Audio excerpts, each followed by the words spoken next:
Hello everyone, this is Jitendra Kumar. आज का जो हमारा टॉपिक है वो है गॉस लॉ। लास्ट टाइम हमने इलेक्ट्रिक फ्लक्स के बारे में पढ़ा था और इलेक्ट्रिक फ्लक्स के मैंने 2 वीडियो पहले डाल चुका हूँ। वहाँ पे मैंने बता दिया था कि आपका इलेक्ट्रिक फ्लक्स क्या होता है और वहाँ पे बताया था कि कितने number of electric field line किसी सरफेस एरिया को क्रॉस करेंगी, वो उस सरफेस एरिया का इलेक्ट्रिक फ्लक्स कहलाता है। अब उसी बेस्ड आपका गॉस ने एक लॉ दिया है। गॉस ने उस इलेक्ट्रिक फील्ड को कुछ डिफाइन किया है अपनी लैंग्वेज के अंदर और उसने अपना एक लॉ दिया है जिसको हम बोलते हैं गॉस लॉ। देखो गॉस लॉ क्या कहता है। गॉस लॉ ये कहता है कि आपके पास में मान लो कोई भी चार्ज दे रखा है, उस चार्ज को क्या करना, किसी क्लोज सरफेस के अंदर बंद कर दो। यानी कि जैसे आपके पास में आपका रूम है, अगर रूम के खिड़की दरवाजे बंद कर दोगे तो आपका रूम एक क्लोज सरफेस बन जाएगा। अगर उस क्लोज सरफेस के अंदर अगर आपका कोई चार्ज रखा है तो उस रूम का अगर मैं फ्लक्स निकालूं, आपको पता है चार्ज अगर पॉजिटिव होगा तो इलेक्ट्रिक फील्ड लाइन बाहर निकलेंगी, अगर नेगेटिव होगा तो इलेक्ट्रिक फील्ड लाइन अंदर आएंगी। तो अगर मैं वहाँ पे अगर उसका फ्लक्स निकालता हूँ रूम का, तो वो क्या होगा कि वो चार्ज और डिवाइडेड बाय एप्सिलॉन नॉट, यानी कि उस चार्ज को मैं प्रिमिटिविटी और फ्री स्पेस से मैं डिवाइड करा दूंगा तो वो उस रूम का इलेक्ट्रिक फ्लक्स आ जाएगा।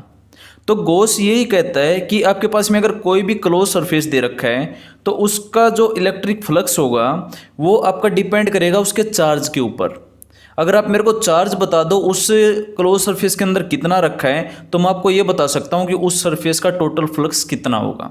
तो उसके अकॉर्डिंग देखो क्या डेफिनेशन होगी। According to this law the net electric flux through a close surface equals one by epsilon naught times the charge enclosed by the surface.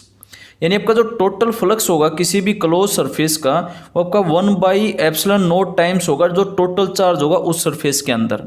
तो मैथमेटिकली मैं इसको लिख सकता हूँ, फाई आपका इलेक्ट्रिक फ्लक्स को दिखा रहा है, यहाँ पे मैंने क्लोज कर दिया, इज इक्वल टू होगा आपके पास में जो नेट चार्ज होगा उस सरफेस के अंदर डिवाइडेड बाई एप्सिलॉन नॉट। ये आपके पास में गॉस थ्योरम है या गॉस लॉ है।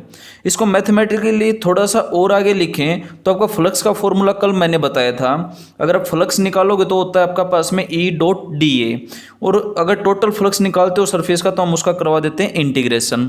और देखो यहाँ पे जो ये लगा है ना, ये जो जीरो दिखाई दे रहा है ये आपको शो कर रहा है क्लोज सरफेस को, कि आपका जो सरफेस है वो आपका क्लोज्ड है। तो यहाँ से आपके पास में जो E.D आएगा वो बन जाएगा आपका Q net divided by epsilon not. अब देखो यहाँ पे, अब मैं इस गॉस लॉ को थोड़ा सा मैथमेटिकली टर्म में अगर मैं थोड़ा सा और डिफाइन करना चाहूँ, अगर मैं इसकी थोड़ी सी डेफिनेशन थोड़ा अलग से लिखना चाहूँ तो देखो मैं क्या डेफिनेशन लिख सकता हूँ। तो मैं यहाँ से देखता हूँ इस फॉर्मूले में, यहाँ पे दिया आपके पास में integration of close surface E.dA। अगर देखो मैं इसको डिफाइन करूँगा तो कैसे करूँगा, यहाँ पे देखो यहाँ पे सरफेस को दिखा रहा है, dA जो है वो आपका सरफेस एलिमेंट है, जो स्मॉल एलिमेंट हम लेते हैं। तो यहाँ पे मैं बात करता हूँ, इसको मैं बोलता हूँ सरफेस, और यहाँ पे देखो इसका इंटीग्रेशन और तो मैं बोलूँगा surface integral of electric field vector of a close surface. यहाँ पे देखो क्लोज है तो close surface is equal to Q, जो आपके पास में जो टोटल आपका जो फ्लक्स है या इलेक्ट्रिक चार्ज है वो क्या होगा one by epsilon naught times of total charge in that close surface. यानी अगर मैं इसको डिफाइन करूंगा तो क्या होगा, surface integral of electric field vector of a close surface is equal to one by epsilon naught times of total charge in that close surface. तो इसको मैं दूसरे तरीके से ऐसे डिफाइन कर सकता हूँ गॉस लॉ को। तो अगर मैं इसकी दूसरी डेफिनेशन लिखता हूँ तो क्या बनेगा, the surface integral of electric field vector of a close surface is equal to the one by epsilon naught times the net charge in that close surface. तो ये जो डेफिनेशन है मेरे को सिर्फ यहीं से पता लग गई, ये आपका सरफेस दे रखा है, ये आपका इसका इंटीग्रेशन, तो integral of electric field vector of a close surface is equal to total charge in that close surface divided by epsilon naught. तो आपके पास में ये सेकंड डेफिनेशन है। तो अगर ये डेफिनेशन आप करना चाहो तो ये कर सकते हो, अगर दोनों कर लोगे तो और भी अच्छा है। अब देखो इस गॉस लॉ का मीनिंग क्या है एक्चुअल में। तो गॉस ने बता दिया, अगर आप मेरे को नेट चार्ज बता दो किसी क्लोज सरफेस के अंदर तो मैं आपको बता सकता हूँ कि उसका टोटल फ्लक्स कितना होगा। अब इसकी मीनिंग को थोड़ा सा समझते हैं क्या ये चीज़। तो यहाँ पे देखो मैंने अलग अलग सरफेसेस लिए हैं और इन सरफेसेस के अंदर मैंने चार्ज रखा है, मान लो आपका जो चार्ज है आपका क्यू चार्ज है। तो सबसे पहले मैंने स्फेरिकल सरफेस दे रखा है, जैसे आपका फुटबॉल होता है, फुटबॉल के सेंटर के ऊपर मैंने चार्ज रखा है, अंदर कहीं पे भी रख सकते हो, कोई फर्क नहीं पड़ेगा उससे। जैसे मैंने यहाँ पे सेंटर के ऊपर रखा है और मेरे से पूछे कि भी आपका बताओ इसका फ्लक्स कितना है, तो अगर पॉजिटिव चार्ज होगा तो फील्ड लाइन क्या निकलेंगी आपके बाहर की साइड, तो यहाँ पे आपकी फील्ड लाइन बाहर निकल रही है। अगर मेरे से कोई इसका फ्लक्स पूछे तो मैं बताऊँगा कि आपके पास में जो इसका फ्लक्स होगा वो आपका गॉस लॉ है, और गॉस लॉ कहता है कि आपके पास में जो नेट फ्लक्स होगा किसी क्लोज सरफेस के अंदर, उसके अंदर जितना चार्ज रखा है वो डिवाइडेड बाय एप्सिलॉन नॉट। तो इसका जो फ्लक्स होगा फाई 1 वो क्या हो जाएगा, charge divided by epsilon not. अब मैंने क्या किया, इस चार्ज को उठा करके सिलेंडर के अंदर रख दिया। अब मेरे से पूछे भी बताओ इस सिलेंडर का क्या होगा इलेक्ट्रिक फ्लक्स, तो गॉस तो वही बोलता है कि मेरे को तो सिर्फ चार्ज का मैग्नीट्यूड पता होना चाहिए। अगर मेरे को चार्ज का मैग्नीट्यूड पता है तो मैं उसका फ्लक्स बता सकता हूँ। तो अगर सिलेंडर का फ्लक्स की बात करोगे तो क्या होगा, charge divided by epsilon not. अब मैंने क्या किया, इस चार्ज को उठा करके किसी कोन के अंदर रख दिया। अगर कोन का मैं फ्लक्स निकालता हूँ तो फिर गॉस लॉ बोलता है कि आपके पास में चार्ज और डिवाइडेड बाई एप्सिलॉन नॉट, तो यहाँ पे भी इसका फ्लक्स क्या आ गया, ये आ गया। अब अगर मान लो किसी क्यूब के अंदर रखते हो तब भी आपका जो फ्लक्स होगा वो क्या हो जाएगा, Q divided by epsilon naught. तो इन सब से ये पता लग रहा है मेरे को कि उसके सरफेस एरिया कोई मैटर नहीं करेगा, जो आपका जो मैटर करेगा वो मैटर करेगा आपका चार्ज जो उस सरफेस एरिया के अंदर रखा है। तो अगर आपको चार्ज की वैल्यू पता है तो आप फ्लक्स आसानी से निकाल सकते हो। तो गॉस लॉ यही कहता है आपके पास में कोई भी सरफेस एरिया हो, रैंडम में कोई भी सरफेस एरिया हो, उसके अंदर आपको चार्ज पता है तो उसके कारण आप फ्लक्स बता सकते हो, फ्लक्स होगा क्यू बाई एप्सिलॉन नॉट। तो यहाँ से आपको मीनिंग पता लग गया होगा गॉस लॉ का कि हमें सरफेस एरिया के ऊपर मैटर नहीं करता टोटल फ्लक्स मैटर करता है किसके ऊपर, आपके चार्ज के ऊपर। अगर इसको थोड़ा रिमाइंड करो तो मैंने इलेक्ट्रिक फील्ड लाइन के अंदर बताया था कि किसी भी चार्ज से कितनी इलेक्ट्रिक फील्ड लाइन बाहर निकल रही हैं या उसके अंदर आ रही हैं, वो सिर्फ डिपेंड करती हैं उसके मैग्नीट्यूड ऑफ चार्ज के ऊपर। जितना ज़्यादा चार्ज होगा उतनी इलेक्ट्रिक फील्ड लाइन बाहर निकलेंगी। तो यहाँ पे जितनी चार्ज की वैल्यू होगी उसी हिसाब से आपकी इलेक्ट्रिक फील्ड लाइन बाहर निकलेंगी। तो जितनी इलेक्ट्रिक फील्ड लाइन यहाँ से बाहर निकलेंगी वो सारे क्या करेंगी, इस सरफेस एरिया को क्रॉस करेंगी, इस सरफेस एरिया को भी क्रॉस करेंगी, इसको भी करेंगी, इसको भी करेंगी और इसको भी करेंगी। तो इन सब का जो टोटल फ्लक्स होगा वो क्या होगा, आपका इक्वल होगा। ये है आपका गॉस लॉ। अब इस गॉस लॉ का प्रूफ देखते हैं आपका कैसे हम इसको प्रूव कर सकते हैं। तो आपके पास में मान लो मैंने ले लिया कि आपका ये स्फेरिकल सरफेस है जिसकी रेडियस कैपिटल आर दे रखी है और इसके सेंटर के ऊपर मैंने चार्ज रखा आपका क्यू। अब देखो अगर चार्ज अगर इसके सेंटर के ऊपर रखा है तो इससे जो इलेक्ट्रिक फील्ड लाइन निकलेंगी, तो इसके अगर मैं किसी भी सरफेस के ऊपर कोई भी पॉइंट लेता हूँ, यहाँ पे पॉइंट लेता हूँ, यहाँ पे पॉइंट लेता हूँ, यहाँ पे लेता हूँ या कहीं पे भी लेता हूँ, तो वो आपका इक्वल डिस्टेंस से होगा, इक्वल डिस्टेंस के ऊपर होगा इस सेंटर से। तो अगर मैं यहाँ से इलेक्ट्रिक फील्ड निकालता हूँ तो आपको पता है electric field due to a point charge, उसका फॉर्मूला होता है 1/4 pi epsilon naught charge divided by distance का स्क्वायर। तो यहाँ पे डिस्टेंस क्या हो जाएगी उन पॉइंट्स के बीच की, वो क्या आ जाएगी आपकी आर। अब देखो ये जो इलेक्ट्रिक फील्ड लाइन अगर पॉजिटिव चार्ज है तो वो किस साइड, आपका आउटवर्ड डायरेक्शन में, तो मैंने लिख दिया इसको अलोंग आउटवर्ड। अब देखो मैंने क्या किया, इस स्फेरिकल सरफेस के ऊपर मैंने एक स्मॉल एरिया एलिमेंट लिया है जिसका सरफेस एरिया आपका DA है और उसका जो डायरेक्शन होगी वो हमेशा इसके परपेंडिकुलर में होगी सरफेस एरिया के। जो आपका जो सरफेस होगा इसके परपेंडिकुलर में आपका एरिया की डायरेक्शन होगी। तो यहाँ पे अगर मैं इलेक्ट्रिक फील्ड देखता हूँ इस एरिया के अंदर, तो वहाँ पे इलेक्ट्रिक फील्ड की डायरेक्शन भी क्या उसके परपेंडिकुलर है, क्योंकि स्फेरिकल सरफेस होगा उससे जो भी इलेक्ट्रिक फील्ड लाइन बाहर निकलेंगी उसके सरफेस से हमेशा परपेंडिकुलर ही डायरेक्शन में होंगी, ये आपको याद रखना है। तो हर जगह आपका ये डायरेक्शन जो है वो आपकी परपेंडिकुलर है। तो ये मैं यहाँ से कह सकता हूँ कि आपका जो एरिया एलिमेंट और जो इलेक्ट्रिक फील्ड वेक्टर है उनके बीच में जो एंगल बना है थीटा, वो कितना आपका 0 डिग्री। तो अब मैं क्या करता हूँ, इसका फ्लक्स निकाल लेता हूँ इस सरफेस एरिया का जो आपका ग्रीन है, इसका अगर मैं फ्लक्स निकालता हूँ तो मैंने बोल दिया आपका d फाई है। अब लिखोगे कैसे इसको, जैसे let a small area element DA on the surface of sphere, the flux passing through DA is d phi is equal to E dot DA। E dot DA को खोलते हो तो आपके पास में E DA कोस थीटा अगर यहाँ पे रखते हो तो 0 डिग्री है, तो यहाँ पे जो उसका फ्लक्स आएगा वो बन जाएगा E इंटू में DA। तो इसका जो फ्लक्स आया वो आपके पास में आ गया E इंटू में DA। मेरे को निकालना है पूरे का फ्लक्स। अगर मैं पूरे का फ्लक्स निकालूंगा तो मैं इन जैसे जैसे यहाँ पे सरफेस एरिया मैंने डी ए लिया, यहाँ पे फिर मैं डी ए लेता हूँ, यहाँ पे फिर डी ए लेता हूँ, हर जगह मैं डी ए लेता हूँ और सबको जोड़ देता हूँ, तो मेरे पास में टोटल फ्लक्स आ जाएगा। तो उसके लिए मैं क्या करा देता हूँ, इसका इंटीग्रेशन। तो आपके पास में जो टोटल फ्लक्स बनेगा वो बनेगा फाई, जो आपका क्लोज सरफेस है वो क्या हो जाएगा आपका ई डॉट डी ए, जो ई डी ए। अब देखो ई जो है हर पॉइंट के ऊपर आपका क्या है, कांस्टेंट है, तो इसका मतलब कांस्टेंट है तो आपका इंटीग्रेशन से बाहर आ गया। आपका इंटीग्रेशन किसका बचा, आपका डी ए का। अगर डी ए को इंटीग्रेट कराओगे तो क्या आ जाएगा, उसका टोटल सरफेस एरिया। और स्फेरिकल सरफेस का आपका टोटल सरफेस एरिया आपको पता होता है, तो आपको मैं इसको लिख सकता हूँ phi close is equal to E electric field into में total surface area of the sphere. तो यहाँ पे आपके पास में इलेक्ट्रिक फील्ड का फॉर्मूला आपको पता है, ई ये रहा, यहाँ पे मैंने रख दिया इसको, इंटू में टोटल सरफेस एरिया क्या होता है 4 पाई आर स्क्वायर। तो यहाँ से देखो आर स्क्वायर से आर स्क्वायर कैंसिल हो गया, 4 पाई से 4 पाई कैंसिल हो गया, तो यहाँ बचा आपका Q divided by epsilon naught. तो आपका जो टोटल फ्लक्स होगा इस क्लोज सरफेस का वो क्या आ जाएगा, Q divided by epsilon note. यही हमारा क्या है, गॉस लॉ का प्रूफ है कि गॉस लॉ ये कहता है कि आपका जो टोटल फ्लक्स होगा किसी भी क्लोज सरफेस का वो क्या होगा 1 by epsilon note times of the total charge in that close surface. तो ये आपके पास में इलेक्ट्रिक आपका जो गॉस लॉ है उसका क्या है, प्रूफ है। अब जैसे इसके ऊपर कुछ एग्जाम्पल्स की बात करते हैं, न्यूमेरिकल प्रॉब्लम्स देखते हैं। तो यहाँ पे जबकि जो पहली न्यूमेरिकल प्रॉब्लम है ये कहती है a point charge plus cube placed at the centre of the cube of side a, find the electric flux of whole cube and each face of the cube. ये कह रहा है आपके पास में क्यूब दे रखी है, उसके सेंटर के ऊपर मैंने एक पॉइंट चार्ज रखा है क्यू। अब ये जो पॉइंट चार्ज क्यू है इसके कारण मेरे को इस पूरे क्यूब का फ्लक्स निकालना है और मेरे को एक फेस का फ्लक्स निकालना है। आपको पता है क्यूब के टोटल 6 फेसेस होते हैं, तो मेरे को सिर्फ एक सिंगल फेस का फ्लक्स निकालना है। तो सबसे पहले मैं पूरे क्यूब का फ्लक्स निकालता हूँ। तो पूरे क्यूब का फ्लक्स निकालने के लिए आपको पता है गॉस लॉ है, क्योंकि क्यूब एक क्लोज सरफेस है। तो क्लोज सरफेस का आपको अगर सरफेस अगर क्लोज है तो आपको कूलॉम्स लॉ आपका गॉस लॉ बोलता है कि आपका जो टोटल फ्लक्स होगा उस सरफेस का वो क्या हो जाएगा आपका Q divided by epsilon naught. तो जो आपका जो टोटल फ्लक्स बनेगा इस क्यूब का वो क्या बन जाएगा, Q divided by epsilon note.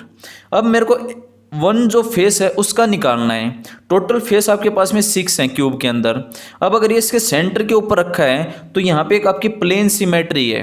अगर यहाँ पे देखोगे तो ये इस पॉइंट चार्ज से जो परपेंडिकुलर डिस्टेंस होगी इस प्लेन की वो आपकी a/2 होगी, क्योंकि साइड अगर आपकी a दे रखी है, ये आपका a दे रखा है, तो अगर ये टोटल अगर a है तो इसका हाफ क्या हो जाएगी a/2। यहाँ से इस साइड भी देखोगे तो भी आपका a/2 है, यहाँ पे से इस साइड देखोगे तो भी a/2 है, नीचे देखोगे तो भी a/2 डिस्टेंस है सेंटर से। तो मैं यहाँ से कह सकता हूँ कि यहाँ पे कौन सी सिमेट्री है आपकी, प्लेन सिमेट्री है। तो इसका मतलब इस फेस से जितना फ्लक्स निकलेगा उतना ही ऊपर वाले से निकलेगा, उतना ही इस साइड वाले से निकलेगा, उतना ही नीचे वाले से निकलेगा, उतना ही ऊपर वाले से निकलेगा और उतना ही पीछे वाले से निकलेगा।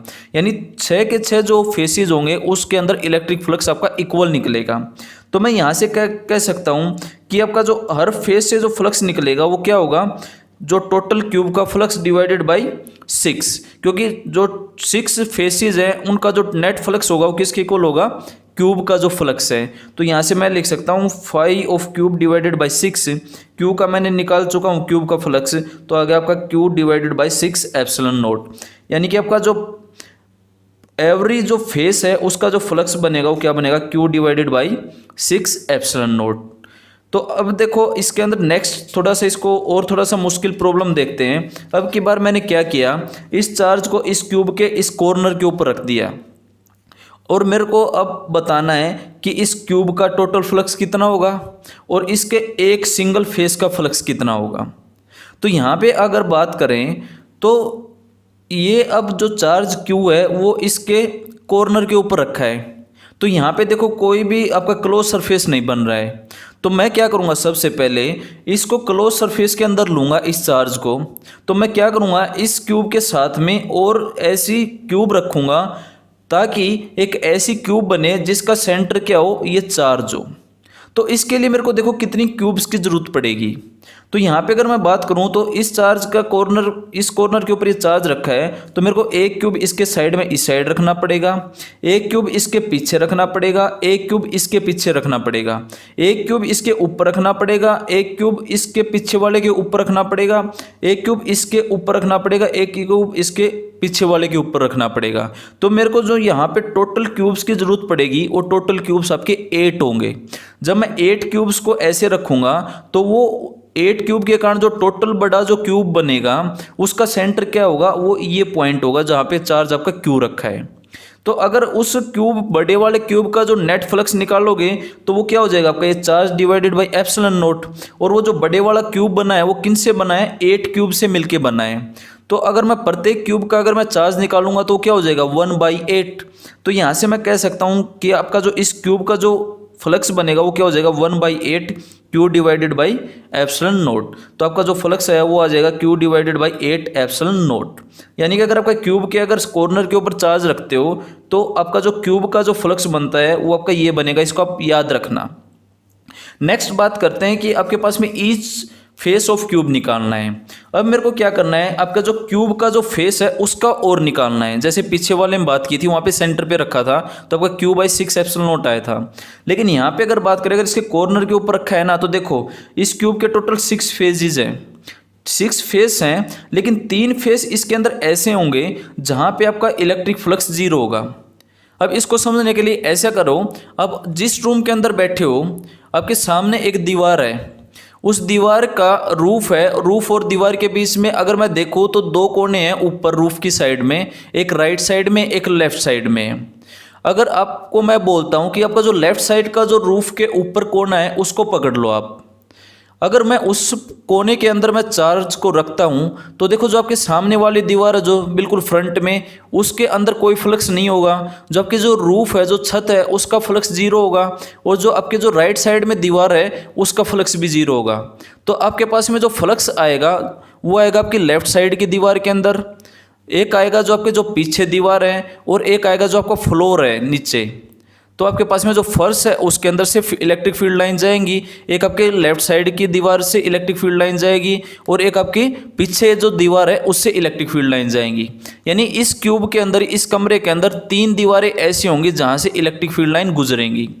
यानी कि हर क्यूब के अंदर से 3 दीवार ऐसी होंगी जहां से इलेक्ट्रिक फील्ड लाइन जाएंगी जिनका कुछ इलेक्ट्रिक फ्लक्स होगा, और 3 दीवार ऐसी होंगी जिनका इलेक्ट्रिक फ्लक्स आपका 0 होगा। तो ऐसा ही आपका जो क्यूब की ये जो फेस है, ये फेस है, और जो पीछे वाली फेस है, इन तीनों का जो फ्लक्स होगा वो आपका 0 होगा। तो आपका इस फेस के अंदर से आएगा फ्लक्स, इसमें से आएगा, और जो ये ऊपर वाली जो फेस है ये इसमें से फ्लक्स गुजरेगा। तो यहाँ मैं कह सकता हूँ कि आपके जो टोटल जो यहाँ पे क्यूब्स हैं वो कितनी है, 8 हैं, और हर क्यूब के 3 फेसेस से आपका फ्लक्स गुजर रहा है। तो अगर मैं सिंगल फेस की बात करूँगा कि उसका टोटल फ्लक्स कितना होगा, तो मैं टोटल जो फेसेस होंगे वो कितने हो जाएंगे आपका 8 इंटू में 3 24। अगर सिंगल फेस की बात करोगे तो क्या हो जाएगा आपके पास में टोटल फ्लक्स डिवाइडेड बाई 24। तो आपके पास में आ जाएगा Q divided by 24 epsilon not. यानी आपका जो एक फेस होगा उसके अंदर से जो फ्लक्स गुजरेगा वो आपका ये होगा। तो उम्मीद करता हूँ ये चीज़ आपको समझ में आ गई होगी। नेक्स्ट एग्जाम्पल लेते हैं। यहाँ पे देखो आपके पास में कोन दे रखा है, ये कह रहा है a charge is placed at the vertex of cone. Cone का आपका वर्टेक्स है जिसके ऊपर मैंने चार्ज रखा है +q। Height and radius of base is r, यानी इसकी हाइट भी आपका r दे रखा है और इसका जो बेस का जो रेडियस है वो भी आपका r दे रखा है। Find the electric flux of the cone. तो देखो यहाँ पे चार्ज रखोगे तो इस कोन में से जो ये है, इस यहाँ से इलेक्ट्रिक फील्ड लाइन गुजरेंगे इस सरफेस से, तो इसका मेरे को टोटल इलेक्ट्रिक फ्लक्स निकालना है। तो यहाँ पे देखो मैंने कोन के कारण मैंने लास्ट वीडियो के अंदर डेरिवेशन करवाया था और उसके अंदर बताया था कि आपके पास में जो कोन के कारण जो नेट इलेक्ट्रिक फ्लक्स होगा उसका फॉर्मूला ये होता है। जैसे लास्ट टाइम मैंने बताया था, अगर आपका कोन है आपका हाइट जो उसकी x है, उसके जो रेडियस r है, तो ये फॉर्मूला है। या फिर अगर मैं एंगल की फॉर्म में लिखूंगा तो आपका अगर एंगल अल्फा बना रहा है, यहाँ पे इसको हम बोलते हैं सेमी वर्टिकल एंगल या सेमी वर्टेक्स एंगल, तो आपके पास में ये अगर अल्फा है तो उसका फॉर्मूला बनेगा phi is equal to Q divided by 2 epsilon naught 1 minus cos alpha. तो इसको मैं यहाँ पे रखता हूँ, इसका यूज़ करता हूँ यहाँ पे। तो आपके पास में इलेक्ट्रिक फ्लक्स ऑफ कोन का जो फॉर्मूला है phi is equal to Q divided by 2 epsilon naught 1 minus cos alpha. तो देखो अगर ये आर है ये आर है, दोनों अगर दोनों सेम डिस्टेंस हैं तो इस राइट एंगल ट्रायंगल के अंदर मैं बात करूंगा तो जो आपका जो ये एंगल बनेगा आपका 45 डिग्री बन जाएगा, क्योंकि राइट एंगल ट्रायंगल के अंदर अगर दो साइड इक्वल हैं तो जो दोनों एंगल बचेंगे वो आपका 45 होंगे और एक एंगल आपका 90 डिग्री होता है। तो यानी कि आपका जो अल्फा यहाँ पे है वो आपका 45 डिग्री है। तो मैं यहाँ पे अल्फा की वैल्यू पुट करवा देता हूँ, तो आपके पास में जो कोन का जो फ्लक्स आएगा वो क्या बन जाएगा, Q divided by 2 epsilon naught 1 minus कोस 45। तो यहाँ से कोस 45 क्या होता है 1 बाई अंडर रूट 2। तो आपका जो फ्लक्स बनेगा इस कोन का उसकी वैल्यू ये होगी Q divided by 2 epsilon naught 1 minus 1 by under root 2। अब जैसे यहाँ पे नोट दिया है मैंने एक कि अगर इस कोन की हाइट को मैं h कर देता हूँ, ये जो आपका r है इस हाइट को मैंने h कर दिया, यानी आपका दोनों की r नहीं है, इक्वल नहीं है हाइट। तो अगर इक्वल हाइट नहीं होगी तो इसका मतलब ये एंगल भी क्या हो जाएगा, चेंज हो जाएगा, ये 45 नहीं होगा। अगर ये हाइट अगर मैं h कर देता हूँ तो जो मेरा फॉर्मूला बनेगा इलेक्ट्रिक फ्लक्स का वो बनेगा Q divided by 2 epsilon naught 1 minus h upon में under root of h square plus में r स्क्वायर। ये डेरिवेशन मैंने पिछले वीडियो में करवा चुका हूँ, तो आप उसको देख सकते हो। तो आपके पास में ये फॉर्मूला बनेगा। अब जैसे एग्जांपल के लिए मैंने ले लिया, मान लो h आपका 4 मीटर है, r आपका 3 मीटर है, तो अगर मेरे को फ्लक्स निकालना है उस कोन का तो वो बनेगा आपके पास में phi is equal to Q divided by 2 epsilon naught 1 minus h आपका 4 दे रखा है, अंडर रूट में 4 का स्क्वायर प्लस में 3 का स्क्वायर, आपका r आपका 3 है। तो यहाँ से अगर मैं इसको सोल्व करता हूँ तो आपके पास में 4 का स्क्वायर 16 प्लस में 9, 25 का अंडर रूट करोगे तो आपका 5 आ जाएगा। तो आपका बनेगा Q divided by 2 epsilon not into में 1 माइनस 4 बाई 5। अगर इसका एलसीएम लोगे तो आपके पास में क्या बन जाएगा 1 डिवाइडेड बाई 5, 5 को 2 से मल्टीप्लाई करोगे 10 आ जाएगा। तो आपका जो फ्लक्स बनेगा वो बन जाएगा Q divided by 10 epsilon naught. तो आप यहाँ से समझ सकते हो आप कोन का इलेक्ट्रिक फ्लक्स अब आराम से निकाल सकते हो। अब ऐसा ही एक एग्जांपल मान लो और लेते हैं, ये आपके पास में दे रखा है, ये कह रहा है a point charge Q is placed at the centre of cylinder of radius दे रखी है R and height of cylinder is 2R, find the electric flux of the curved surface. ये कह रहा है आपके पास में एक सिलेंड्रिकल सरफेस दे रखा है, सिलेंडर दे रखा है, उस सिलेंडर की जो रेडियस है वो आपकी R दे रखी है, उसकी जो हाइट है वो टोटल 2R है। तो और उसके सेंटर के ऊपर ये चार्ज रखा है Q। तो मेरे को ये बताना उसका जो कर्व्ड सरफेस है ना, उसका कर्व्ड सरफेस है उसका फ्लक्स कितना होगा। तो यहाँ पे अगर मैं इसको थोड़ा सा ड्राइव करता हूँ देखता हूँ तो यहाँ पे देखो इस सिलेंडर का जो चार्ज सेंटर के ऊपर रखा है तो इस बेस के साथ आपके इलेक्ट्रिक फील्ड लाइन ऐसे जा रही हैं। तो यहाँ पे एक कोन बनेगा, एक कोन आपका नीचे की साइड बनेगा। अब देखो ये दोनों अगर इसकी हाइट टोटल 2R है तो जो ये जो हाइट बचेगी वो कितनी बचेगी आपके R। अब ये रेडियस भी R है, यहाँ पे भी R है, तो आपका एंगल कितना हो जाएगा 45 डिग्री।